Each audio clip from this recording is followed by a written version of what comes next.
해운 산업에서 에너지 효율성을 개선하기 위해서 노력하는 것은 해운 산업에서 매우 중요한 문제라고 할 수 있습니다. 글로벌 공급망에서 대형 원자재 업체들은 스콥 3 배출을 줄이고자 노력하고 있는데요.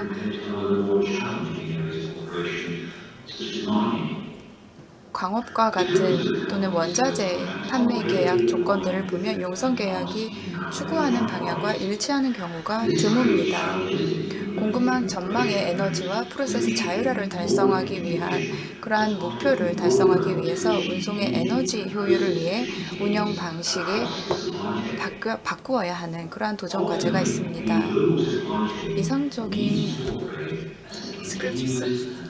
이상적인 글로벌 공급망은 지속적이고 심리스한 목적지로의 원활한 운송이 중요합니다. than delays to ships waiting in ports. 이러한 상황을 보다 해운 업계가 사용하는 표준 용선 계약서 양식과 관계가 있다고 할 수 있는데요.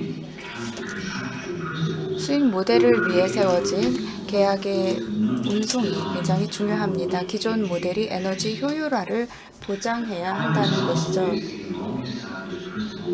대표적인 예로 오랫동안 확립된 그런 용선 계약서를 볼 필요가 있습니다. 법적으로 선박은 안전한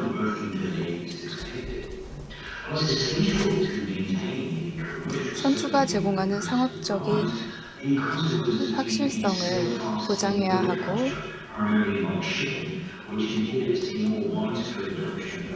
정시 독작처럼 비교적 에너지 효율적인 운항이 필요합니다. Just in time arrival 같은 개념이라고 할 수가 있습니다. 배출량을 감소시키고 효율성을 향상하는 데 있어서 최적의 옵션이 필요하다고 할 수 있는데요. 화주들은 공급 안정성을 유지하고 공급망 파이프라인을 유지하는 과정에서 최적의 관행을 수행해야 합니다. 운송은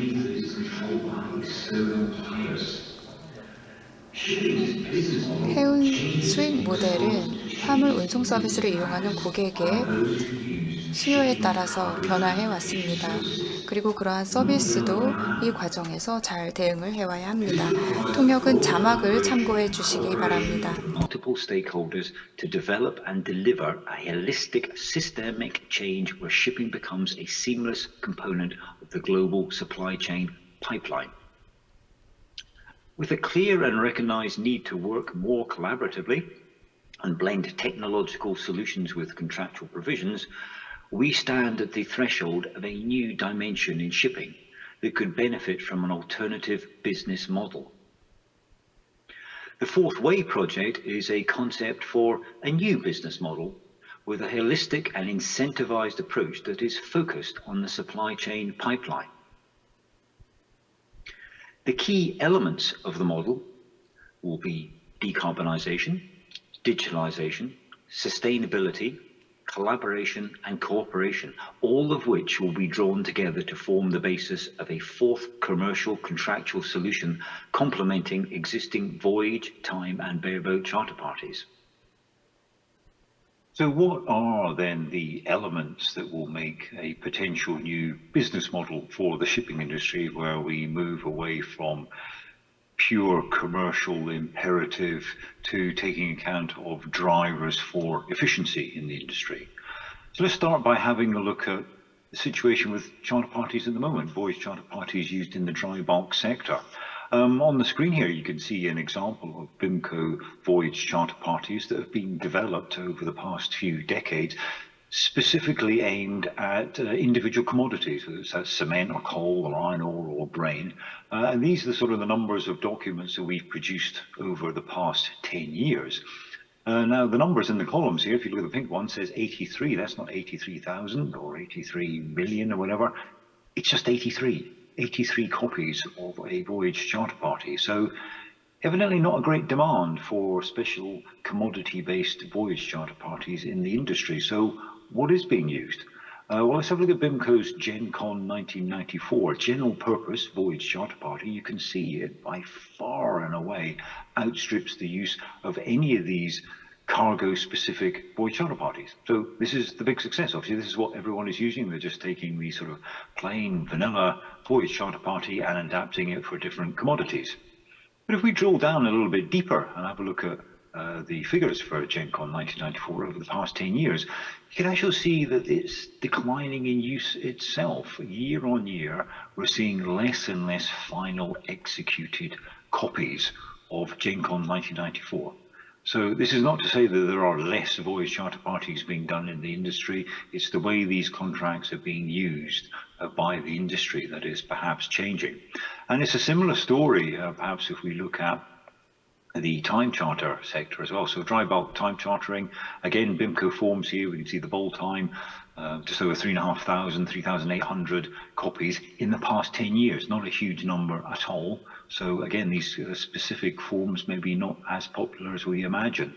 And then we look at the industry's most popular dry cargo time charter party, the NYPE form, dwarfs all of the others. So it really is maintaining the top spot. But when we look at the NYPE, again, drilling down a little bit to look at a bit more details, what do we see? What is this reflecting in our industry? Well, nearly half of all of the NYPE forms used by the industry in the dry bulk sector today are the 1946 version. That's a form that was written 77 years ago. Even the more progressive companies that moved on to the NYPE 1993, again, that's a 30-year-old form. But these two forms between them absolutely dominate the time charter market. And the newest form, the 2015, only 6%. It's a tiny percentage. So we're not really seeing people move on to the more modern forms. They're relying on older forms, which they are adapting. They're putting on additional clauses and rider clauses to make them work for current sort of business environment. So what does that mean for our industry? Well, essentially out there, we've got this old ship, the MV Time Charter Party, that contains contractual principles that were written often decades, perhaps even 100 years ago, that are still being used in our industry because they're embedded into these contracts, and therefore to reflect changes in the way the industry is working, changes in the way that we need to move ahead to focus more on efficiency, means we need to rewrite or overwrite some of these existing principles, which can create uncertainty and conflicts within charter parties. So we're entering a difficult area, but it's something that BIMCO's been trying to tackle for a long time. Things like sanctions. We all have to deal with sanctions in business. It's a very, very important part that we have some proper contractual provisions in our charter parties. In these older forms, there's nothing. There's no mention of sanctions at all. So over time, BIMCO has developed a series of sanctions clauses that you can put into your charter party. So it's like a sticking plaster approach to patch up what's absent or not sufficiently worded in charter parties. We've developed a standalone clause to add. Same thing with piracy. We saw the growth of piracy off the Somalian coast in 2010. For the first time, we saw ships with their crew being taken away and held for ransom. This was nothing that was dealt with within the existing time charter parties. We needed to deal with it contractually, so we developed detailed clauses to deal with that. So again, sticking plaster over something that's not quite right in these standard forms. Infectious diseases, we've just had the COVID pandemic. There was nothing really written in standard forms about how to deal with this scenario where ships were still able to sail in and out of ports or whatever, but there was a restriction on the movement of crew. And of course, essentially every single port in the world was impacted. So it wasn't a case of saying, I'm not going to that port. You couldn't go anywhere if that was your attitude. So we needed a code of operation to put in our charter parties, and so we came up with infectious diseases clauses to deal with that. And then finally, perhaps the most important thing of all that we're having to deal with in the industry is fuel and emissions. And none of these rather dated forms has much in the way of dealing with bunkers. I think the NYPE 1946 even refers to bunkers being best Welsh coal. It's so outdated. See, people strike that out, but nevertheless, we need more detailed provisions dealing with fuel and fuel types and quality of fuels and claims against fuels in our charter parties. And fundamentally, we need now to deal with emissions.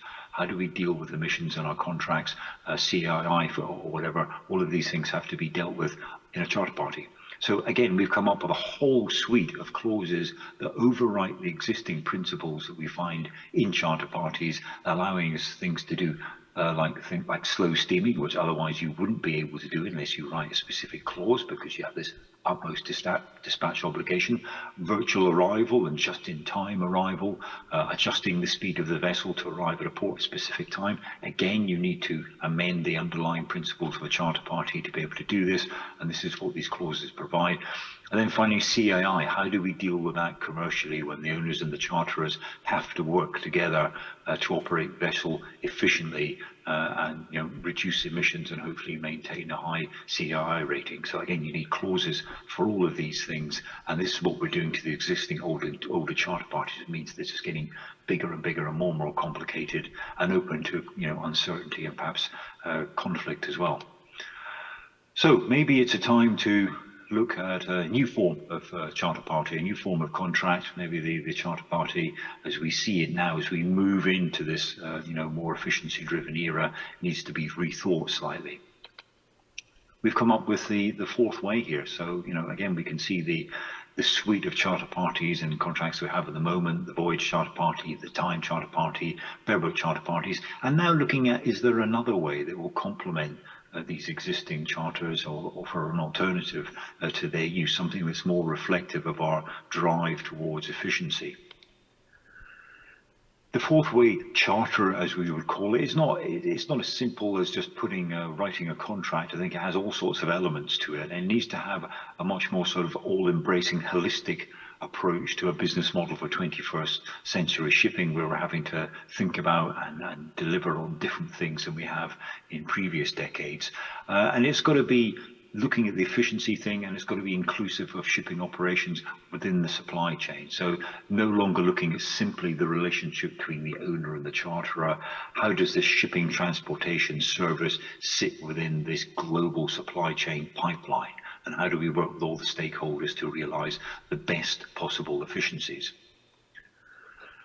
So how we pull this together is, absolutely we need technology. We need to apply technology in a contractual context as well. I think increasingly we will see the marriage of these two things together.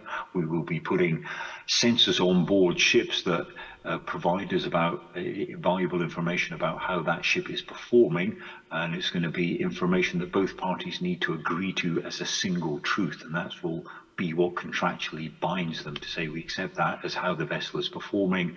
And so perhaps in the future we can look at performance clauses that reward a ship owner if he overperforms but reduces the higher rate if he underperforms. So these sort of things, mechanisms based on data and information and technology that we get from ships in the future. And of course, these two things together, technology and contracts, is how we're going to help drive down emissions on the decarbonisation agenda. And pulling all of that together, ultimately decarbonisation is one goal, but in the really, really long run, it's all about making shipping more efficient and making sure it can keep efficient in the future as well. So the four key elements that we're looking at: decarbonisation, absolutely top of the agenda for the shipping industry and for all industries in general. Working together with digitalisation. Digitalisation and decarbonisation very much go hand in hand. You can't really separate the two things. We need digitalisation as an enabler to drive down emissions. And to create a commercial framework for that, we need the contractualization, so bringing all these elements together, pulling them all together.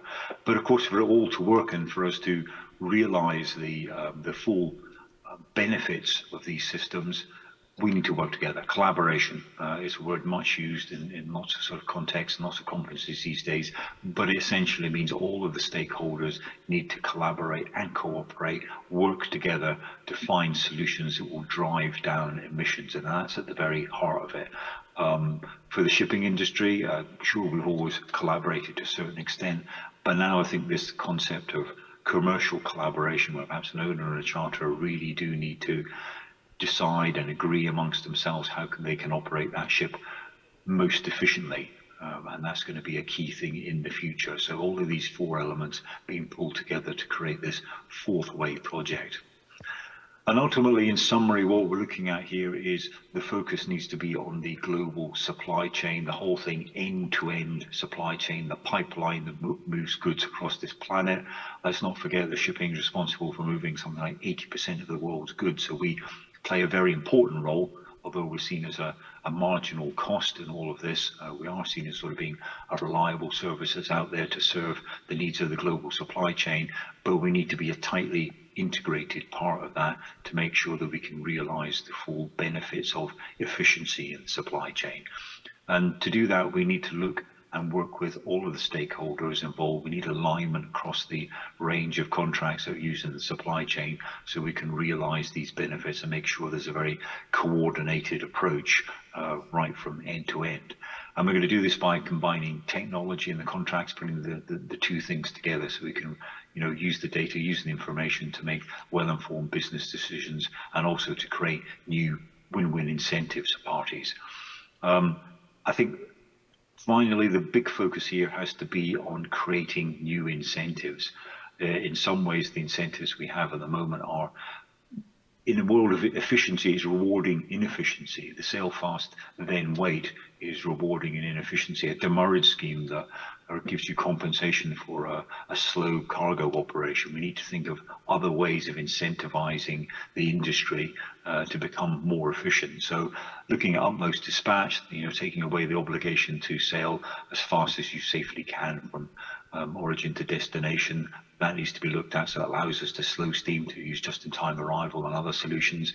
The demurrage thing as well, that can be quite profitable for owners if they kept waiting for a period of time. We need to think as the shipping gets more efficient and we have less waiting time, what other financial incentives are going to be available to the owners and the charterers to make them want to work as efficiently as possible. And then finally, the speed and performance issue as well. I mean, that's something we can tackle immediately and in the short term, which is what we should do to drive down emissions now. Let's think about, rewarding good performance. You get paid a certain rate for performing, but if you overperform, you should be rewarded for that. It shouldn't be just based on a sanction for underperformance, which encourages owners to perhaps describe their ship in terms that sort of create a buffer to prevent sort of claims and things. Let's get data that's acceptable to both parties, a single truth, and let's work towards making the shipping industry much more efficient through a new and more efficient contract method, a new business model for the industry. Thank you very much indeed for listening. 한국 성급에서 근무하는 김종민이라고 합니다. 저는 저인화점 연료를 사용하는 선박의 벙커링 안전성 그리고 그 관련된 위험성 평가에 대한 연구를 연구본부 내에서 수행을 하고 있습니다. 오늘 발표할 내용은 그린 shipping 코리도에 관련된 내용입니다. 그냥 벙커링이다 보니까 이게 벙커링을 한 것 같은데요. 많지 않은 시간이지만 오늘 열심히 한번 발표해 드리도록 하겠습니다.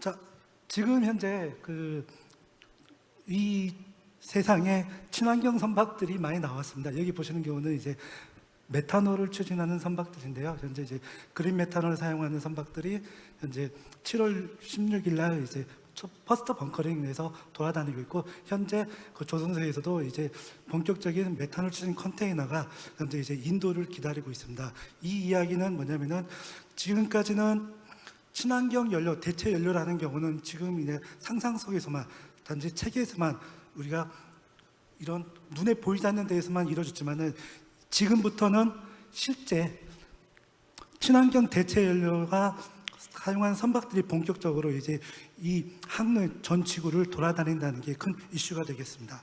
자, 그럼 여기서 문제가 되는 게 뭐냐면요. 아무리 좋은 선박, 아무리 좋은 연료를 둬도 이 것들을 적시적소에 사용하지 않다 보면은 굳이 사용할 필요가 없습니다. 괜히 선사의 손해만 가고 그러거든요. 오늘 제가 발표하는 내용은 이러한 우수한 선박들과 친환경적인 요소들에 대해서 어떠한 식으로 현장에서 적용할 수 있나 없나, 그리고 그다음 방법론들을 저희가 한번 간단히 그린 코리도라는 관점에서 설명해 보도록 하겠습니다. 온실가스와 친환경 선박은요, 현재 보시면은 여기 보시다시피 이제 그 RCP라고 하는 이제 그 온실가스 배출 시나리오가 있는데요. 지금 현재 다양한 노력에도 불구하고 지금 이제 우리 보시면은 2.5도 순밖에 되지 않습니다. 지금 현재 시도 보면요. 그래서 앞으로 저희가 1.5도 이하의 그 온도를 맞추려면은 굉장히 많은 추가적인 노력이 필요한데, 지금 그래서 이제 그 MEPC 80차에서는 이제 넷제로 선언을 통해서 2050년까지 기존의 50% 저감한다는 내용을 아주 배출하지 않겠다라는 아주 강력한 방법으로 이제 접근을 하고 있습니다. 그래서 이제 앞으로 향후에는 이제 거의 모든 선박이 이제 친환경 연료를 사용하는 선박이 될 거라고 전체 여겨지고 있습니다. 그리고 이제 친환경 선박 기술은요, 굉장히 다양화되고 있습니다. 기존에 이제 그 화석 연료인 기름을 사용하는 연료에서 LNG, LPG, 그 에탄올, 메탄올, 그리고 이제 무탄소 연료인 암모니아, 수소, 그다음에 바이오 선박유로서 넘어가고 있고요. 그다음에 계속 이제 이러한 선박에 사용되는 에너지의 효율을 높이고 또는 다변화시킴으로써 해서 전체 선박의 에너지 효율을 늘리는 연구가 굉장히 활발히 진행되고 있습니다. 자, 그럼 이제 여기서 문제가 있습니다. 근데 배를 직접 보는 사람들은 그래서 어쩌라는 겁니다. 이게 아주 좋은 기술, 뭐 여러 가지 그린 암모니아, 이메탄올, 바이오 선박유, 그린 수소 여러 가지 나왔는데 이걸 어떻게 적용해야 되는지 알려주지 않고 다만 자, 이런 기술들을 개발할 테니까 너희들이 알아서 사용해, 적용해라고 하는 일종의 좀 무책임한 표현이 좀 있습니다. 여기 이제 선사분들을 좀 적으신데요. 자, 이런 와중에서 이러한 기술들을 어떻게 경제적으로 사용될 수 있고, 실제 다양한 기술이 있지만은 다 모두 굉장히 그 엔진에 사용되어지는 친환경 연료들 굉장히 고부가가 좀 가격이 비싸기 때문에 운용하는 선사의 입장에서는 굉장히 큰 부담 요인이 됩니다. 그래서 이러한 것들을 어떻게 적절하게 할 수 있느냐를 이제 그린시핑 코리도라고 하는 내용을 통해 가지고 정부가 앞장서 가지고 전 세계의 정부들이 앞장서 가지고 선사가 손해가 가지 않고 또는 이제 관련된 모든 물류적인 시스템들이 원활하게 돌아갈 수 있도록 지원하자라는 입장에서 이제 그린시핑 코리도라는 내용이 나왔습니다. 특히 이제 그 COP27 2022년 그 11월에 이집트에서는요, 한미 양국은 이제 녹색 해운항로 구축을 협의하고 그 이익을 위한 그 사전 타당성 연구 공동 수행을 했습니다. 그래서 이제 이 관련된 내용들이 이제 녹색 항로를 추진한다는 내용들이 이제 그 이슈화가 됐고요. 특히 이제 타겟은 부산과 타코망에 대한 녹색 해운항로를 구축하자라는 내용이 되겠습니다. 그리고 이제 그 VIP께서는 그 23년 올해 9월 뉴델리에서 그 녹색 항로, 그린시핑 코리도에 대해서 굉장히 좀 그 의지를 보이셨습니다. 그래서 이제 녹색 기후 기금에 3억 불을 기부하시고 수출 경쟁력 강화, 조선산업 활성화를 위해서 그린시핑 코리도를 굉장히 적극적으로 진행하자라고 말씀하셨습니다. 그래서 이제 관련된 사항들이 현재 이행 방안들이 지금 이루어지고 있고요. 앞서 말한 이제 한미 녹색 해운항로의 이제 그 타겟입니다. 이제 우리나라 주요 물동량을 수송하는 이제 부산권역, 그리고 이제 그 북태평양에 있는 이제 시애틀과 타코마를 중심으로 한 그 권역을 대상해가지고 그 항로에서의 그 그린시핑 코리도에 대해서 타당성을 한번 검토해보자 하는 내용이 되겠습니다. 자, 이거는 이제 그 대상으로 하는 우리 그 부산 항만하고 그 다음에 이제 그 타코마 항이 되겠습니다. 녹색 해운 항로, 즉 이제 그를 정의로 보면 죄송합니다. 배출 제로 솔루션을 지원하는 항만을 여러분 그 연결하는 항로입니다. 여기서 중요한 거는 기존에 우리가 그 친환경 선박에 대한 관점만 있었을 뿐인데, 여기에서는 그 연료를 사용하는 선박뿐만이 아니라 항만에서 그러한 친환경 연료를 적재 전력 충분한 양을 공급할 수 있나 없나 그것까지도 이제 검토가 되어지고 있습니다. 그래서 그 개요를 보면요, 첫 번째는 항만과 친환경 선박 연료의 역량을 분석하는 것입니다. 그래서 항만 친환경 연료 확보가 가능한지, 또 그 일정은 어떻게 진행되는지, 특히 이제 친환경 연료 공급 인프라가 구축이 가능한지, 그리고 항만 연료의 준비 태세, 즉 친환경 선박 연료 공급 계획과 온실가스 저감 극대화를 위한 물동량, 특히 이제 이 같은 항로라도 배가 뭐 한두 척 왔다 갔다 한 항로에 대해서는 그 국가 전체에서의 온실가스 저감 역량이 크지가 않습니다. 그래서 물동량과 선종 그리고 선박의 그 물동량을 고려해가지고 이러한 것들을 이제 전체 효율을 높일 수 있는 방법으로 검토를 해야 되는 내용입니다. 그래서 선정된 녹색 항로에 대해서는 여기 보시면은 이제 관련된 이 완화 방안을 식별하고요. 그다음에 그 여러 가지 것들에 대해서 고려하는데, 특히 이제 그 ETS 같은 걸 고려해가지고 실제 선박 연료가 비싸기 때문에 그 실제 투입하기에는 굉장히 비용이 좀 어렵거든요. 그래서 그 정책적인 지원인 ETS나 또는 여러 가지 이제 인센티브를 통해 가지고 선박에 대한 그 보존을 해주는 내용이 되겠습니다. 그래서 이와 관련된 내용에서 인프라 구축과 정책 지원, 그다음에 도전적인 선사에 대한 인센티브를 지원하고요. 그다음에 연료 인프라 구축과 관련된 지원 방안들, 그리고 추가적인 녹색 항로를 확보해 가지고 이러한 해운 분야의 탄소 중립을 더 촉진하는 내용이 이제 그 녹색 해운한 그 그린십 코리도가 되겠습니다. 원래 이제 녹색 항로 추진은요, 그 COP26에서 이제 영국을 중심으로 한 그 24개국이 클라이드 뱅크 디클레이션이라는 걸 통해 가지고 2020년대 중반까지 그 넷제로 항로를 구축하자. 즉 이제 그 영국 주도의 24국이 국가별로 2020년대 중반까지 적어도 국가별로 6개를 구축해 가지고 그 해양 분야에서의 그 넷제로에 좀 더 한 발자국 나아가자는 내용이 되겠습니다. 그래가지고 이제 그 선진국들 대상으로 해가지고 적극적인 온실가스 저감 노력을 확대하고요. 그다음에 녹색 항로 구축과 녹색 항로 구축에 대한 저해 요소들, 즉 이제 규제, 그다음에 인센티브, 추가적인 인센티브, 그다음에 정보 고려, 그다음에 친환경 연료 인프라 구축 등을 통해서 가자라고 했는데, 그 우리나라는 이제 COP26에서 이제 클라이드 뱅크에는 참여하지 않았습니다. 그 이유는 이제 2020년대 중반은 너무나 시기가 좁고 너무나 촉박하다는 내용이 되겠고요. 그다음에 이제 COP17에서 미국과 노르웨이는 그린 쇼핑 챌린지라는 그 컨셉을 가져왔습니다. 여기는 COP16에서 클라이드 뱅크에서는 국가가 중심이 되는 걸 했는데, 그린 쇼핑 챌린지에서는 그 40의 참여 기관, 국가와 항만 또는 이제 비공인 단체들, 그 비영리 단체들이 중심이 된 40여 개 기관들이 친환경 운송에 대해서 그 그린 쇼핑 코리도를 확보하자. 그래서 이거는 향후 10년인 2030년대 초를 타깃으로 해가지고 진행하는 내용이 되겠습니다. 특히 이 부분에 대해서는 이제 2050년 넷제로 달성을 하는 기본으로서요, 국가 간의 이제 실행 계획, 저희를 내셔널 디벨롭먼트 플랜이라고 하는데요, 그거에 대해서 충족하기 위한 구체적인 해운 분야의 그 액션 플랜이라고 보시면 되겠습니다. 녹색 항로 우선은 이제 방법은 그럼 어떻게 하느냐. 사실 이 그린쇼핑 코리도라는 개념은, 녹색 항로라는 개념은 예전부터 있었지만은 이게 어떻게 달성하고 어떻게 추구하냐에 대해서는 실제 지금 현재 진행되고 있지 않으면 그거에 대해서는 굉장히 정립되어지지 않았습니다. 근데 이제 제가 앞서 설명드렸던데요, 우선은 가장 효율적인, 즉 효과를 낼 수 있는 걸 살펴보면은 가장 물동량이 많고 가장 이산화탄소 배출 역량이 큰 선종과 항로를 대상으로 해가지고 접근해 보자는 내용입니다. 여기 보시면은 이제 그 실제 전 세계 그 선박 중에서 컨테이너 선박이 차지하는 비중이 가장 큽니다. 이산화탄소 배출 역량이 가장 크고요.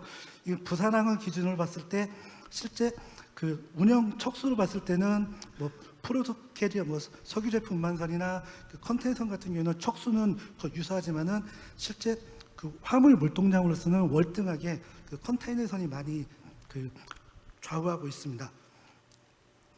그리고 이제 화물로 봤을 때는 실제 그 전체 수출 물동량을 봤을 때는 이제 입항과 출항을 놓고 봤을 때 가장 비율이 높은 것들, 즉 이제 컨테이너나 다른 걸 봤을 때 이런 그 조사를 통해 가지고 그린시핑 코리도에 대한 친환경 옵션과 이제 정부에서 지원을 했을 때 가장 이산화탄소 선박 온실가스 배출 저감을 시킬 수 있는 역량이 큰 기술들을 저희가 이렇게 수집을 하는 겁니다. 수집을 해서 이러한 내용들에 대해서 이제 가장 그러니까 선종, 항로 등을 대상으로 해가지고 그린시핑 코리도를 할 수 있는 대상을 선정을 하는 거죠. 자, 근데 선박 쪽에서는 가장 이산탄소 배출 역량이 큰 선박과 화물, 그 다음에 이제 그 선종으로서 항로로서 이제 결정이 되어져 있고, 그리고 이제 항만 관점에서 봤을 때는요, 그 항만에서 아무리 친환경 선박들이 돌아다녀도 실제 공급할 수 있는 연료 공급 인프라 하나가 구축이 되지 않으면은 의미가 없습니다. 이 배를 운항할 필요가 없거든요. 그래서 이제 항만은 이게 9개 단계로 해가지고요. 첫 번째부터 1번에서부터 9번까지 이제 단계별로 구분을 합니다. 특히 1번은 현재 친환경 연료를 한번 검토해 보자, 고려해 보자, 그러니까 괜찮겠다는 이제 일종의 관심 있는 단계고요. 4번부터 6번까지는 친환경 연료를 우리 항만에서 사용할 수 있도록 한번 도전해 보자, 한번 이제 만들어 보자라는 이제 개발의 단계입니다. 그리고 7번부터 9번까지는 친환경 연료를 대상으로 한 친환경 연료를 선박에 공급할 수 있다는 내용입니다. 7번 같은 경우는 프로젝트성으로 해가지고 공급할 수 있는 단계고요. 8번, 9번 같은 경우는 항상 필요하면 항상 전화 한 통이면은 그냥 그 연료를 공급할 수 있는 단계가 되겠습니다. 그래서 이제 항만에서의 준비 단계를 이렇게 9단계로 나눠가지고 항만의 준비 태세를 정의를 하고 있습니다. 자, 이러한 정비 태세를 바탕으로 해가지고요, 저희가 이제 LNG, 메탄올, 암모니아, 수소, 그다음에 바이오 선박류를 가지고 각각 특정 3개 항목에 대해서 현재의 앞서 말한 이제 이러한 준비 태세를 2023년과 2025년 계획입니다. 2030년에 어떻게 될 것인가를 저희가 이제 계획을 잡았습니다. 현재 보면 지금으로서 보면은 바이오 선박류 같은 경우는 모든 항만에서 지금 현재도 이제 사용이 가능하고요. 메탄올 같은 경우가 이제 특정 항만에서 지금 현재 이제 프로젝트성으로 사용하다는 내용이 나왔습니다.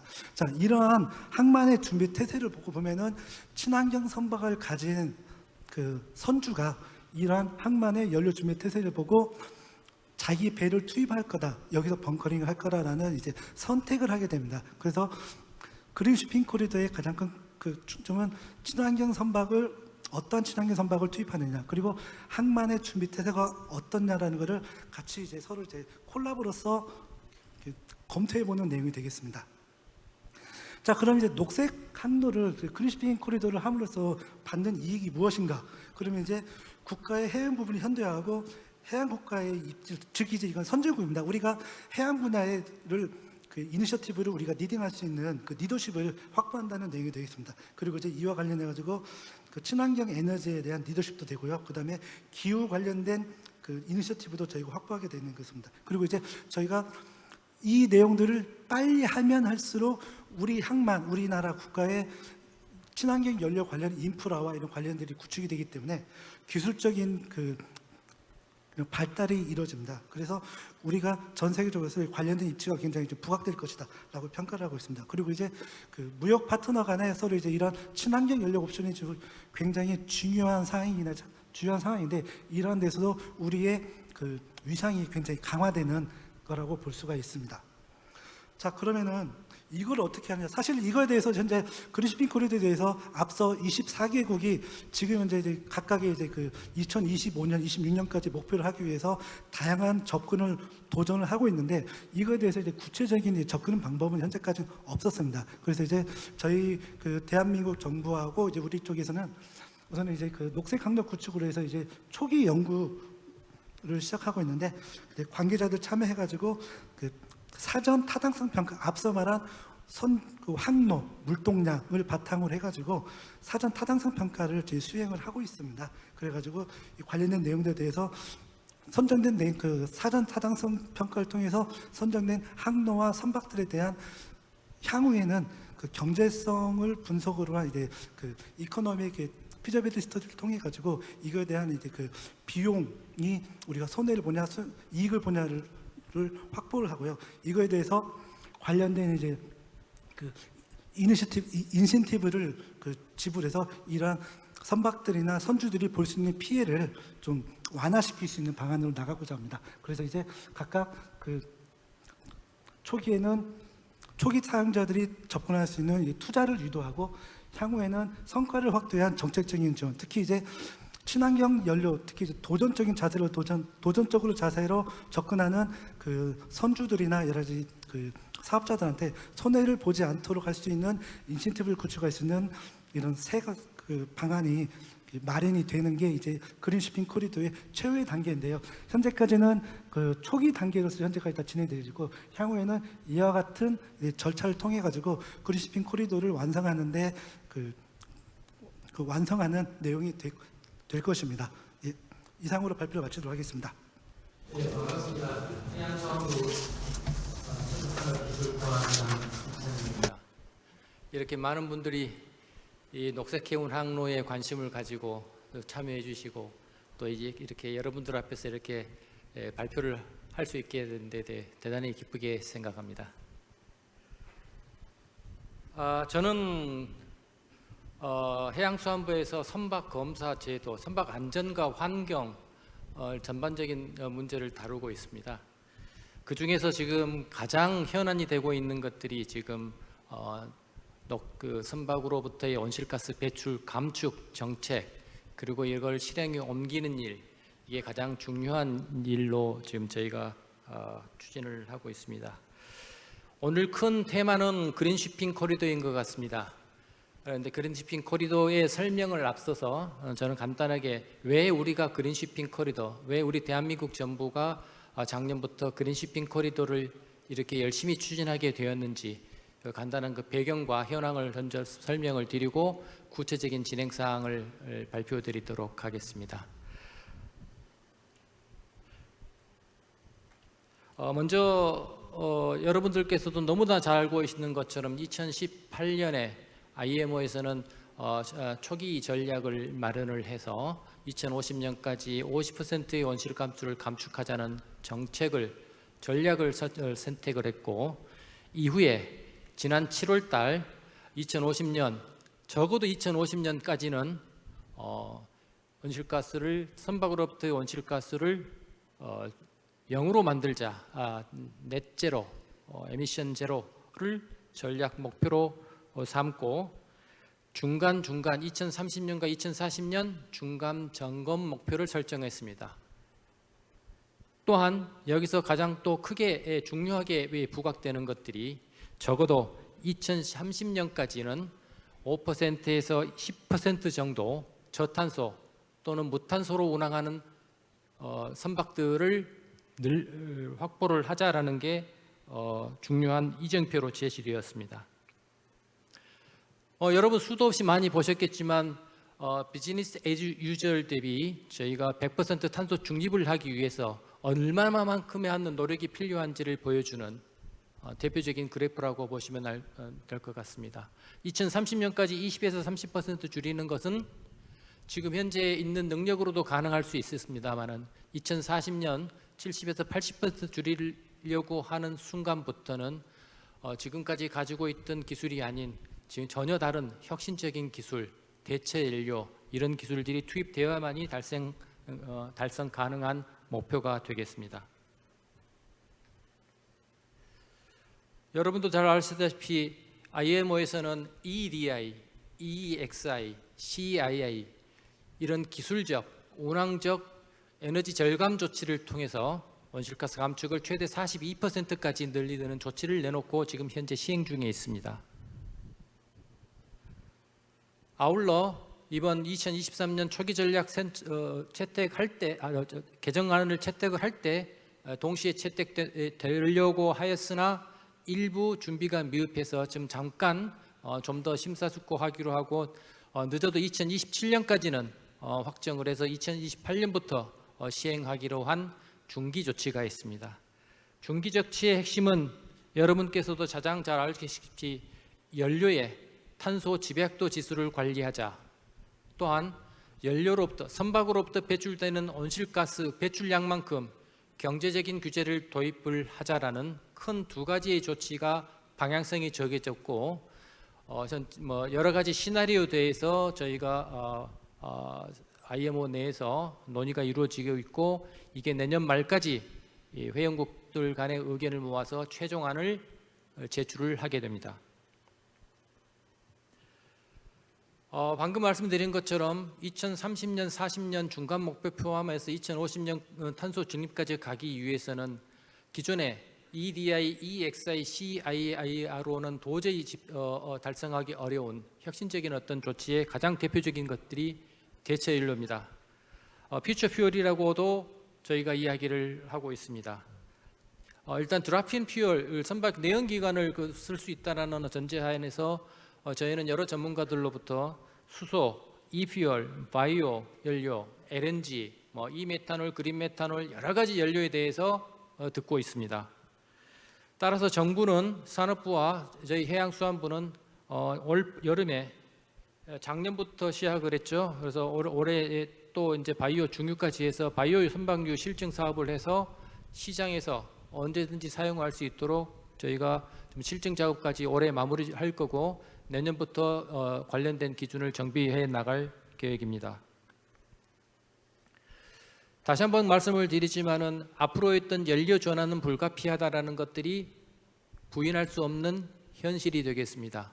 저희 정부는 여러 업계로부터 특히 해운 조선 업계로부터 이러한 퓨처 퓨얼 연료 전환에 대비해서 정부의 적극적인 그리고 주도적인 역할을 주문받고 있습니다.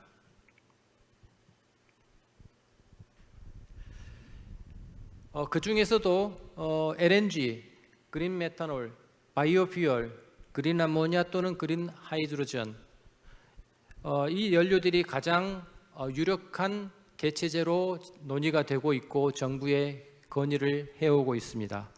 기술적인 것들은 여러분들께서도 가장 잘 아시겠지만 간단하게 말씀을 드리면 LNG는 이미 성숙한 기술이고 언제 어디서든지 채택할 수 있는 반면에 아직도 전 세계적인 연료 공급 서플라이 체인은 완벽하지 않은 상태입니다.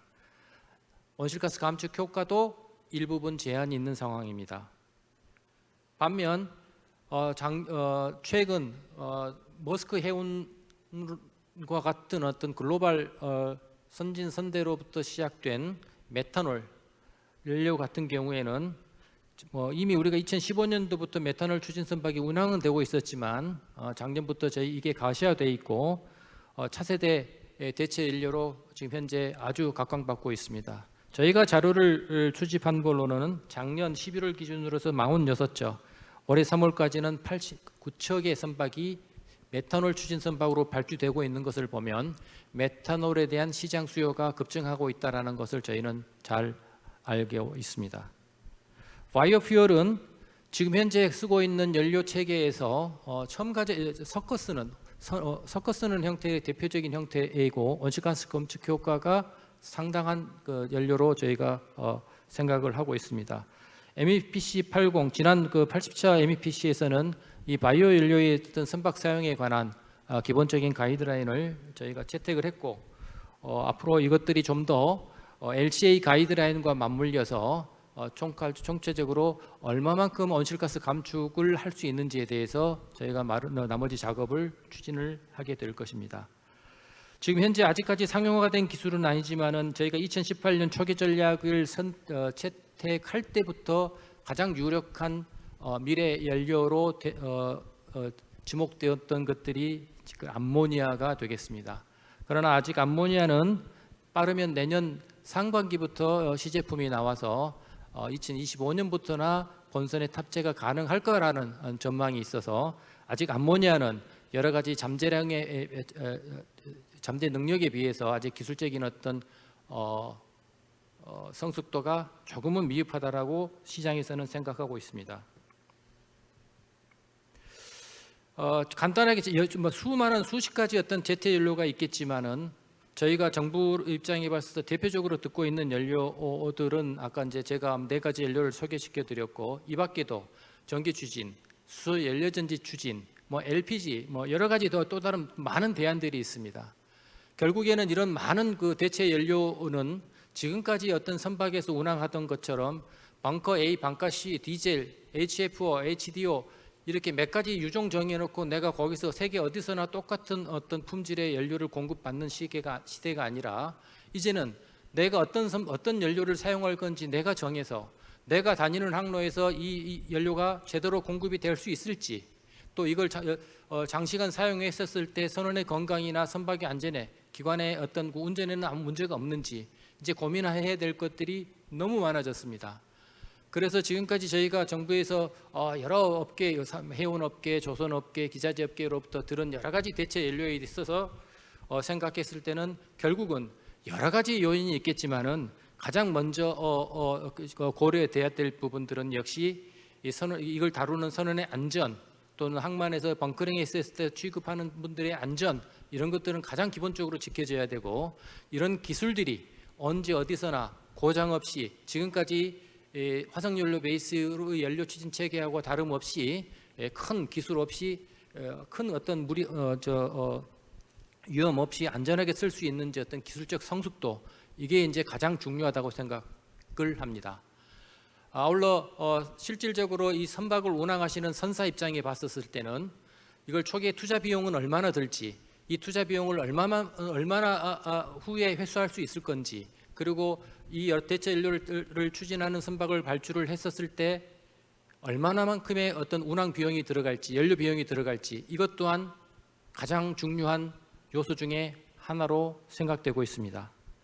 아까 모두에 잠깐 좀 말씀을 드렸지만, 이러한 연료를 내가 채택한다 하더라도 아시아 지역에서, 미주에서, 유럽에서, 아프리카에서 내가 가고자 하는 항로에서 그러한 연료들을 얻을 수 있는지, 그리고 그렇게 안정적으로 공급받을 수 있는지, 가격은 얼마나 안정적인지 고려할 요소들이 너무 많습니다. 그래서 저희가 2018년 IMO 초기 전략을 채택한 이후로 저희 정부뿐만 아니라 여러 산업계에서는 지금까지도 어떤 연료가 대체제로서 가장 적합한지에 대한 논의가 언제나 있어 왔습니다. 하지만 언제나 결론은 못 냈던 것들이 사실입니다. 이러한 불확실성이 너무 많기 때문이었습니다. 저희 정부 입장에서는 이런 불확실성을 조금씩 해소시켜주고 뭔가 실마리를 열어주는 게 역할이라고 생각을 합니다. 따라서 저희는 이러한 어떤 시장에서 했던 수요와 니즈를 분석을 해서 저희가 정부 정책을 수립을 하게 되는데, 그런 정부 정책을 수립을 하게 된 어떤 계기와 어떤 방향성을 가지고 출입하는지에 대해서 간략하게 소개시켜 드리겠습니다.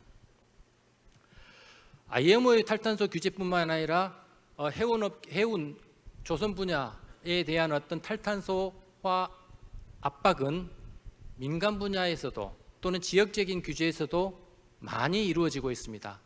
잠시 후에 다음 세션에서 또 유럽 규제에 대해서도 설명을 또 드리겠지만, 여러분들 잘 아시다시피 EU에서는 해운 분야도 새롭게 규제를 시작을 해서 ETS와 Fuel EU 마리타임을 내후년부터 시행을 하게 되고, 저희가 부담해야 될 이걸 아무런 조치를 취하지 않고 EU 항만을 개항을 했을 때 부담해야 될 선사의 비용은 상당합니다. 구체적인 액수까지는 제가 말씀을 안 드리겠지만 여러 연구 영역 보고서에 나와 있으니까 참조해 주시기 바랍니다.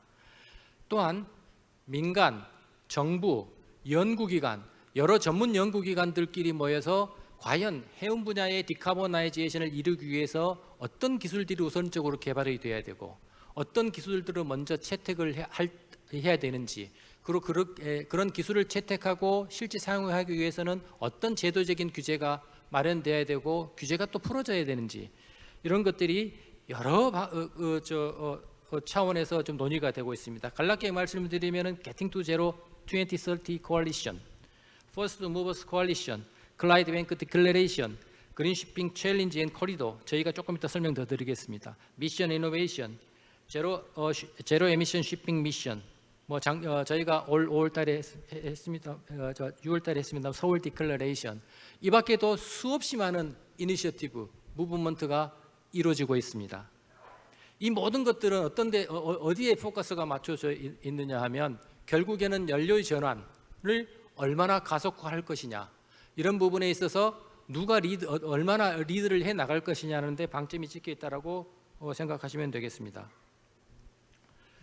저희는 지난 5월달 이러한 어떤 국제적인 추세 또는 IMO 규제 동향 그리고 해운 조선을 끼었던 준비 상황을 체크해보고 지난 2월달에 국제해운 탈탄소화 추진 전략을 발표를 하였습니다. 핵심은 2050년까지 넷제로를 만들자. 이걸 위해 가지고 4가지 전략을 수립을 했습니다. 첫 번째, 우리 국적 선대를 친환경 연료를 사용을 하는 선대로 2050년까지 다 전환을 하자. 연료 전환을 하자. 오른쪽에 나와 있는 게 그 목표치입니다. 이 당시에 전체 5,000톤 이상 선박 867척을 대상으로 2030년 40년까지 60% 70% 저희가 온실가스 감축을 연료 전환을 통해서 이루어내겠다라고 하고 친환경 연료 전환 계획을 발표를 했습니다. 관련된 제도와 정비를 제도와 법률, 제도 그리고 여러 가지 시행 관리들을 개선해 나가기로 했습니다. 두 번째입니다. 이러한 어떤 그 친환경 전환이 제대로 이루어질 수 있도록 투자 환경을 투자 여건을 개선을 해야 되겠다. 4조 4천억 규모의 정부 정책 자금을 포함을 해서 각종 금융권 또는 민간 투자 제도를 활성화시키자. 세 번째, 정부가 할 수 있는 일들은 먼저 R&D를 선제적인 R&D를 좀 더 공격적으로 해야 되겠다. 저탄소, 무탄소 타겟팅해서 저희가 작년부터 산업부와 공동으로 친환경 선박 전주기 혁신 기술 개발 사업을 2,500억 규모의 10년짜리 R&D를 착공을 했습니다. 다음 이런 1번, 2번, 3번과 같은 추진 전략은 사실 시간을 많이 요하게 되고 많은 준비가 필요하게 됩니다.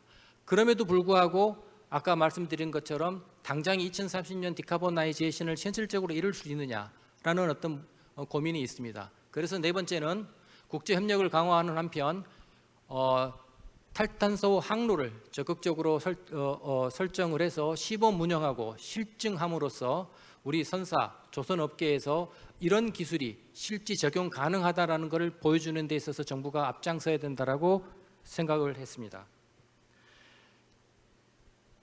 앞선 그 프레젠테이션에서도 말씀을 드렸지만 그린시핑 코리도는 단순히 특정 항만과 특정 항만 간을 저탄소, 무탄소 선박이 운항하자는 것뿐만 아닙니다.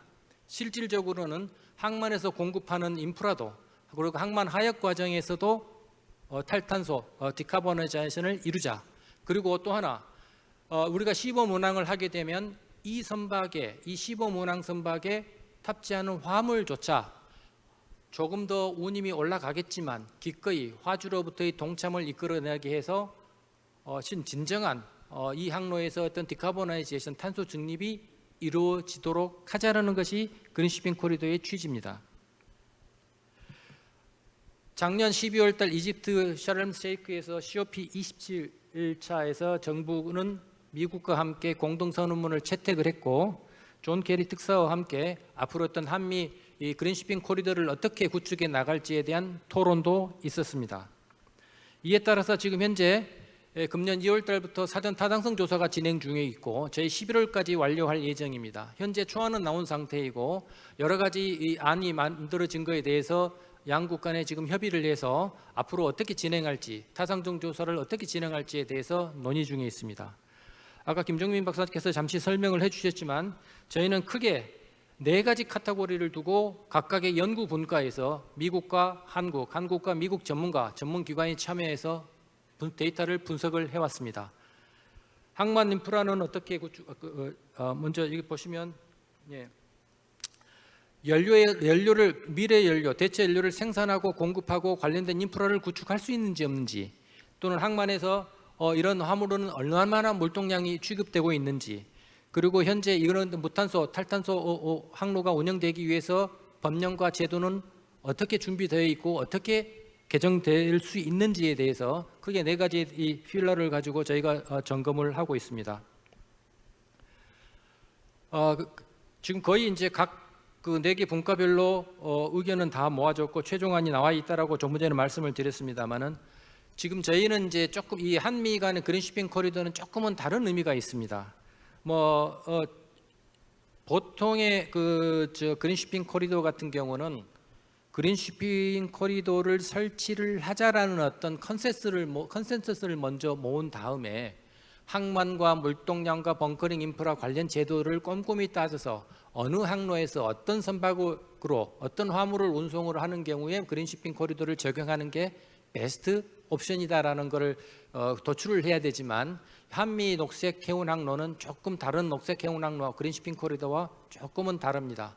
이거는 한국과 미국 정부의 의지가 담겨 있어서 약간 탑다운의 형식이 같이 가미되어 있는 특별한 케이스라고 보시면 되겠습니다.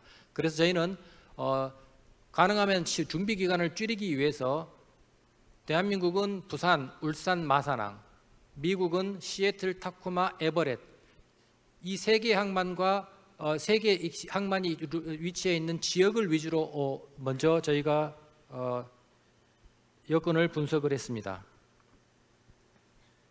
그래서 현재 나와 있는 여러분께서 보시고 계시는 것처럼 잠정적인 나름대로 어떤 데이터는 구했고 여기서 보시는 것처럼 적어도 연료가 공급만 된다고 하면 25년, 23년부터 벙커링이 가능할 것 같고 저희는 2027년부터 시범 운행을 할 수 있을 것으로 예상됐습니다.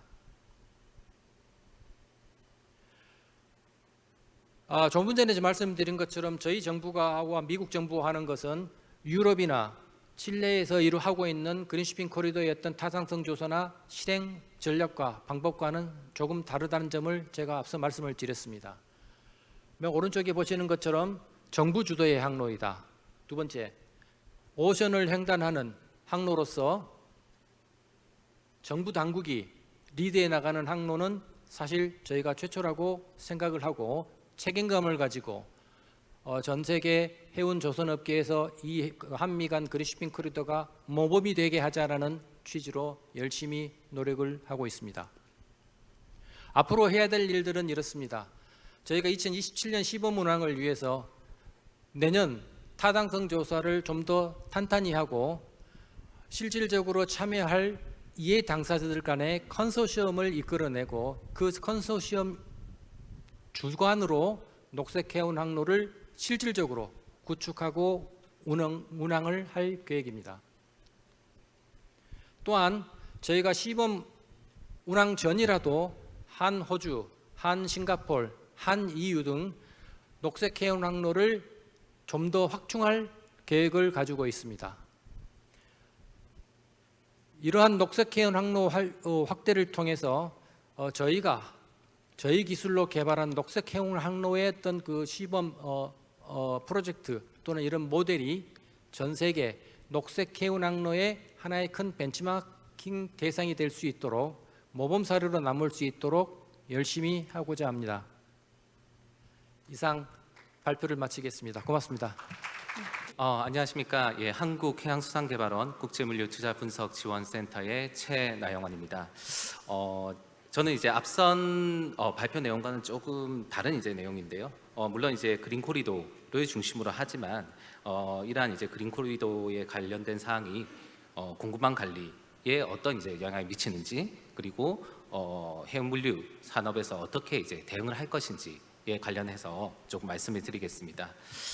여러분들도 아시다시피 현재 글로벌 물류 시장에 있어서도 그린 코리도는 굉장히 중요한 이슈가 되고 있습니다. 사실 지역적인 부분도 있을 거고요. 국가적인 부분에서도 이런 그린화 정책은 각종 규제 그리고 인센티브로 적용되기 때문에 예전에 선택이 아닌 아주 굉장히 필수적인 요건으로 떠오르고 있습니다. 이러한 관점에서 오늘 제가 공급망 차원에서의 그린 코리도에 대한 이슈를 말씀드릴 건데요. 이러한 부분이 굉장히 좀 공급망 차원에서 그린화를 좀 촉진시키는 계기가 되기를 좀 바라는 바입니다. 이번 발표는 배경 및 목적 그리고 해운 산업에서의 그린 물류 연화 그리고 EU의 그린 공급망에 따른 물류 산업의 사례 연구, 향후 공급망 전략 및 전망에 대해서 발표가 진행되겠습니다. 배경 부분인데요. 아마 여러분들도 많이 아시는 부분일 거라 생각합니다. 최근에 그린 공급망 이슈는 유독 제조, 유통기업뿐만 아니라 물류 산업에서도 굉장한 중요한 이슈로 떠오르고 있습니다. 물론 이제 제품의 생산 단계에서는 생산성 향상이라든지 그런 부분이 이제 굉장히 중요하겠지만 운송 단계에서도 이러한 이제 그린 이슈가 굉장히 많이 다양한 활동으로 진행이 되고 있습니다. 예를 들어서 죄송합니다. 해상 운송 같은 경우에는 지금 앞서 발표하셨듯이 선박의 이제 친환경 연료유로의 전환도 있겠지만 자율운항과 그리고 최적의 해상 수송 루트 설정 등의 이러한 이제 활동들을 통해서 환경 오염을 저감시키는 그런 방안들을 힘쓰고 있습니다. 복합 운송 차원으로 좀 봤을 때는 육상 운송 시에도 모달 시프트 실현을 통해서 예를 들면 이제 트럭보다는 단일 운송에서 환경 부하가 적은 철도로의 운송을 전환하는 그런 이제 활동들도 있을 거고요. 그리고 최종 소비자로의 운송에 있어서는 이제 공동 배송 그리고 최적 운송 루트 설정 등의 활동도 진행되고 있습니다. 이러한 현상은 공급망 트렌드에서도 여실하게 나타나고 있습니다. 최근에 이제 공급망 트렌드 이슈라고 하면 빅데이터 분석이라든지 디지털 트랜스포메이션 그리고 공급망 리스크와 회복력 등이 있겠지만은 이 이슈들과 함께 친환경 그리고 지속 가능한 공급망 구축에 대한 부분도 중요한 요소로 떠오르고 있습니다. 그러면 물류기업 입장은 어떨까요? 현재 물류기업들뿐만 아니라 모든 기업들이 봉착하고 있는 문제이겠지만 ESG 경영이 굉장히 이제 이슈가 되고 있습니다. 이제 환경, 사회, 거버넌스 이렇게 요인들이 되어 있는데요. 사회와 거버넌스 부분도 굉장히 중요성이 강조되고 있지만 환경 부분은 상대적으로 구체적인 방안들이 좀 제시되고 있다고 평가할 수 있습니다. 이러한 기조에 따라서 물류 공급망에서 탄소 중립 등에 대한 그린화는 모든 물류기업의 목표가 되고 있습니다. 물론 그린 공급망에서 탄소 중립의 시기는 차이가 있겠지만 향후 모든 기업들이 탈탄소화를 실현하고자 하는 목표는 동일하게 두고 있습니다. 해운선사 같은 경우에도 해상수송의 자율운항과 효율성 향상 또 굉장히 중요한 요소지만 아무래도 연료유 전환이 가장 중요한 이슈가 되고 있습니다. 해운선사에서 굉장히 이제 선도 기업으로 조금 알려져 있는 머스크 같은 경우에도 지속 가능 보고서를 통해서 연료유 전환을 통해서 탄소 중립을 실현하겠다는 목표를 명확하게 제시하고 있습니다. 2030년까지 CO2를 60% 저감을 할 거고요. 2050년에는 탄소 중립을 이제 설정을 하고 있습니다.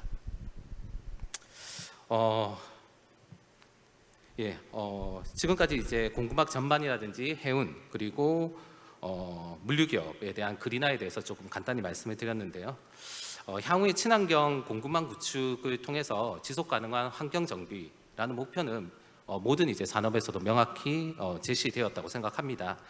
그러한 목표를 달성하기 위해서 공급망에서 중요한 역할을 수행하고 있는 해운 물류 산업의 구체적인 이슈 발굴과 그리고 대응 방안 수립을 하는 것이 무엇보다 중요하다고 판단이 됩니다. 다음은 해운 산업의 그린 공급망 현황에 대해서 간단히 말씀을 드리겠습니다. 앞서 이제 두 분의 이제 연사분께서 이런 내용들은 구체적으로 다뤄 주셨기 때문에 간단하게 말씀을 드리겠습니다. 국제회사기구인 IMO에서도 선박의 배출가스 감축 목표는 명확하게 제시를 하고 있습니다. 간단하게 이산화탄소를 봤을 때는 2008년 기준으로 2030년까지 이산화탄소를 40% 감축하고 2050년까지는 70%를 감축하겠다라는 목표를 두고 있습니다. 현재 선박 연료유 같은 경우에는 앞서 이제 발표에서 나왔듯이 LNG, LPG, 그린 메탄올 등이 있을 것 같습니다. 하지만 이제 진정한 이제 탄소 중립을 실현하기 위해서는 아무래도 향후에는 암모니아나 수소로 시간의 문제이겠지만 100% 전환될 거라고 판단을 하고 있습니다. 이제 그 해운선사라든지 업계에서 이제 바라보는 연료유로 생각을 했을 때는 최근에 가장 이슈가 있는 부분이 그린 메탄올이라고 볼 수가 있습니다. 실질적으로 했을 때 그린 메탄올은 탄소 중립에 완벽히 실현할 수 있는 연료유는 아닙니다. 하지만 현재 이제 수급 가능성이라든지 통용성을 봤을 때는 가장 가능성이 높은 단기적으로 가장 가능성이 높은 연료유라고 평가를 받고 있습니다.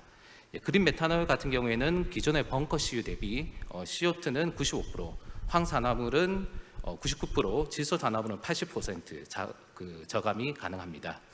이에 따라서 머스크 같은 경우에는 HD 한국조선해양의 19척의 그린 메탄올 추진 선박을 이미 발출했고 올해부터 2025년까지 순차적으로 선대에 투입할 예정입니다. 그리고 프랑스의 CMA-CGM, 중국의 코스코, 그리고 우리나라의 HMM도 그린 메탄올 추진 선박을 발출했습니다. 아마 이런 연료유의 변화를 변화가 항만 벙커링에도 큰 영향을 미칠 것으로 생각이 됩니다. 기존에 이제 범용적으로 이용했던 벙커 CU 같은 경우에는 어느 항만에서도 지금 현재 벙커링이 가능합니다. 하지만 만약 특정 이제 그린 메탄올 아니면 암모니아, 수소 이런 이제 연료가 특정되면 그 특정 연료를 흔히 말해서 벙커링을 할 수 있는 항만의 힘이 굉장히 강해질 거라고 생각이 됩니다. 그래서 그러한 항만과의 얼라이언스도 굉장히 강하게 될 거고요. 그런 특정 연료유를 흔히 말해서 벙커링을 할 수 있는 항만이 미래에 새로운 이제 허브 항만으로 조금 성장할 가능성도 충분히 있을 거라고 판단이 됩니다. 다음은 공급망 친환경 정책 부분인데요. 뭐 여러 이제 국가나 지역이 있겠지만 저는 이번에 이제 EU 사례를 조금 말씀을 드리고자 합니다. 최근에는 EU에서는 탄소 국경세 그리고 핵심 원자재법, 프랑스 전기차 보조금 시행령 개편 등 친환경 공급망 정책이 다양하게 진행이 되고 있습니다. 이러한 전략은 EU에서 그린 디지털 전환 산업의 육성 전략이라고 평가를 할 수가 있습니다. 또한 이러한 규정을 통해서 물론 그린화를 실현하는 것도 있겠지만 EU 역내의 안정적인 공급망 구축이라는 목표도 동시에 상존하고 있습니다. 우선 탄소 국경세에 대해서 말씀을 드리겠습니다. EU는 2030년까지 탄소 배출량을 55% 감축하고 2050년에는 탄소 중립을 실현하겠다라는 목표를 설정했습니다. 이를 실현하기 위해서 책정된 탄소 국경세 같은 경우에는 탄소 배출량 감축이 강한 국가에서 상대적으로 규제가 약한 국가로 탄소 배출을 이전하는 탄소 유출 문제를 해결하기 위해서 이 탄소 국경세를 도입을 하게 되었습니다. 크게 한 6가지 그 품목이라고 할까요? 그런 부분이 있는데 철강, 시멘트, 전력, 알루미늄, 비료, 수조 제품 등에 대해서 생산 공정에서 발생하는 탄소 배출량이 유럽에서 정하는 일정 기준을 초과할 경우에 그러한 물건들이 EU 반입 시 기준 이상의 배출량에 대해서 무역관세를 부과하겠다는 겁니다. 물론 2025년까지는 계도 기간을 두고 2026년부터 시행이 될 계획입니다. 이에 따라서 EU에서는 그거와 부가적으로 2035년부터 내연기관 신차 판매를 금지할 예정에 있습니다. 독일의 이제 폭스바겐 같은 경우에는 2033년부터 유럽에서 내연기관 자동차 판매를 중단하고 전체를 전기차로 이제 생산할 계획을 책정을 하고 있습니다. 다음은 핵심 원자재법입니다. EU는 올해 3월 그린 디지털 전환 산업을 선도하고자 하는 관련 산업에 필요한 원자재를 안정적으로 공급하기 위해서 핵심 원자재법을 수립했습니다. 그리고 핵심 원자재 중에서도 그린 디지털 전환 산업 분야의 16개의 원자재를 전략 원자재로 별도로 이제 지정을 했습니다. 그 전략 원자재 안에서 신규로 탄소 중립 산업법이라는 것을 이제 책정했고요. 그 산업법 안에서 보시면 2030년까지 EU 수요의 40% 이상을 EU 역내에서 생산하는 목표를 설정했습니다. 그리고 EU 역내에 이러한 목표를 이제 달성하기 위해서 규제를 간소화하고 시장 접근성을 강화하고 재정 지원 그리고 인력 양성 강화 등을 추진할 예정에 있습니다. 다음은 프랑스 전기 보조금 지급 조건 시행령 개편에 관련되어 있는 사항입니다. 올해 이제 7월에 프랑스 정부는 전기차 보조금 지급 조건 시행령을 개편을 했습니다. 개편안의 내용을 보시면 전기차 생산 과정에서 발생하는 탄소 매출량과 그리고 리사이클 부분이죠. 재활용 점수를 반영해서 환경 점수를 산정을 하게 됩니다. 그 환경 점수가 60점 미달 시에는 보조금 대상에서 제외를 하겠다라는 게 법안의 골자입니다. 대상이 되는 부분은 철강, 알루미늄, 기타 재료, 그리고 배터리, 그리고 조립, 운송 이렇게 6개 부분이 있습니다. 이렇게 됐을 경우에 운송 부분이 좀 포함되어 있다는 게 굉장히 중요한 이슈인데요. 물론 이제 중국이라든지 우리나라, EU에 비해서 탄소 배출량을 많이 이제 생산에 활용할 경우에는 마이너스가 될 거고요. 그리고 아시아와 같이 유럽과 수송 거리가 먼 이제 그런 이제 국가들 같은 경우에도 상대적으로 탄소 배출량이 높기 때문에 그렇게 됐을 경우에 굉장히 낮은 점수를 받게 되고요. 심각할 경우에는 60점 이하가 돼서 그런 이제 전기차에 대한 보조금을 못 받게 되는 그런 상황이 발생을 하게 됩니다. 시초는 지금 프랑스이겠지만 이러한 것들이 유럽 주요국에 확산이 될 가능성도 충분히 고려해 볼 사항입니다. 결국 이렇게 됐을 때 전기차에 대한 이제 생산 거점이 현재는 이제 우리나라 같은 경우에 EU 내부에 이제 완성차를 중심으로 생산 거점을 형성했지만 그 안에 있는 부품이라든지 이제 모든 그런 이제 공급망에 요구되는 그런 생산 시설들이 EU로 좀 이전을 해야 되는 그런 이제 가능성도 충분히 고려해 볼 수 있습니다. 지금까지 EU의 그린 공급망 규제 및 정책에 대해서 조금 살펴봤습니다. 향후에 이제 시행될 정책이 지금 EU를 보시면은 공급망 전반 모든 산업에서 큰 영향을 이제 미칠 것으로 보입니다. 특히 운송이라든지 원자재 비중 등을 종합적으로 고려했을 때 EU 시장에서 제품을 수급하는 기업은 EU 역내에서 생산, 가공, 그리고 조립, 판매 등을 실행해야 되고요.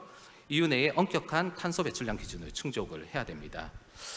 이러한 사항은 향후 아마 산업 전반 공급망 구조가 크게 이제 변화가 될 것으로 생각이 되고 이러한 이제 EU의 조치가 아무래도 공급망 전체의 터닝 포인트가 될 것으로 판단이 됩니다. 제가 마지막으로 그린 공급망 환경에 따라서 물류 산업, 그 해운 물류 산업의 전략 그리고 전망에 대해서 조금 우리나라에 좀 포커스를 맞춰가지고 좀 말씀을 드리겠습니다.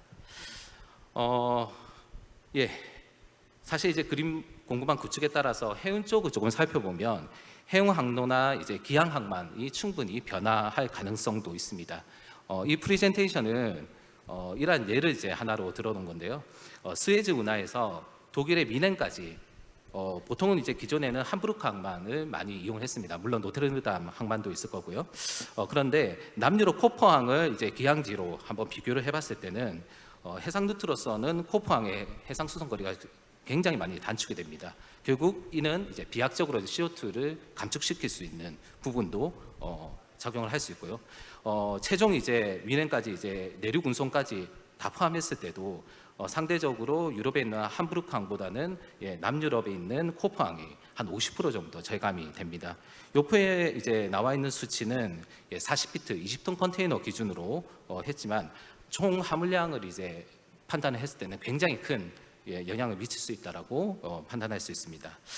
이러한 관점에서 봤을 때 우리나라의 전기선 기항지, 특히 EU에 대한 전기선 기항지, 기항 항만이죠. 여기에 대해서 한번 재검토가 좀 필요할 것 같고요. 그런 기항 항만의 변화에 따라서 거기에 연계되어 있는 물류 루트상의 그 물류 인프라, 물류센터라든지 이런 것들도 충분히 조금 새로운 접근이 좀 필요하지 않을까라는 판단이 됩니다. 이 부분은 앞서 말씀드렸듯이 우리가 공급망에서 제조라든지 그런 이제 부분에서 생산 전반에서 유럽에 이제 진출할 기업들이 좀 활발하게 이루어질 것이다라는 부분에서 조금 포커스를 맞춰서 준비를 했습니다. 현재 이제 EU에서 굉장히 좀 생산 공장이라고 불릴 수 있는 부분이 동유럽이 될 겁니다. 폴란드, 헝가리, 체코, 스로바키아 이렇게 있을 건데요. 현재도 동유럽에서는 전자제품, 자동차 그리고 2차 전지 이런 관련되어 있는 기업들, 흔히 말해서 대기업들이 다수 이제 진출해 있습니다. 이러한 이제 제조기업들이 향후에는 훨씬 더 많이 이제 증가를 할 거고요. 해당 지역에 지금 우리 물류기업이 한 몇 개사 정도 있느냐라고 했을 때 한 20개사 정도가 있습니다. 현재에 있는 이제 산업에서 물류사의 비중을 봤을 때 어느 정도 충족이 가능하겠지만 향후에 이러한 이제 제조기업들이 증가하고 거기에 관련되어 있어서 물류 합류들이 더 필요하게 된다면 물류기업들이 더 많이 이제 진출해야 될 거고요. 그리고 고품질의 물류 서비스를 제공하기 위해서는 다양한 이제 물류기업에 대한 지원 정책이 좀 필요할 것으로 판단이 됩니다. 마지막 부분은 해운 물류 업계 차원에서 요구 사항이 있어서 조금 말씀을 드리겠습니다. 최근에 이제 주요 국가, 지역 차원에서 친환경 관련되어 있는 규제와 법 제정이 활발하게 이루어지고 있습니다. 이러한 정책 변화에 대해서 사실 대기업 같은 경우에는 충분히 대응이 가능합니다. 다만 중소 이제 물류기업 같은 경우에는 실질적으로 신속하게 대응하는 것은 불가능한 사항입니다. 따라서 행정, 법률 등의 현지 전문가 풀을 구성하고 컨설팅 조직을 구축해서 지원할 수 있는 플랫폼 구축이 필요할 것으로 보입니다. 이러한 이제 플랫폼이 형성이 됐을 때는 현지에서 친환경 그리고 디지털 관련되어 있는 규제가 변경할 때에 즉각적으로 해당 사항들을 정리를 해서 선제적으로 물류기업에 정보 제공이 가능할 것입니다. 그리고 물류기업이 필요시에는 그 규제에 따라서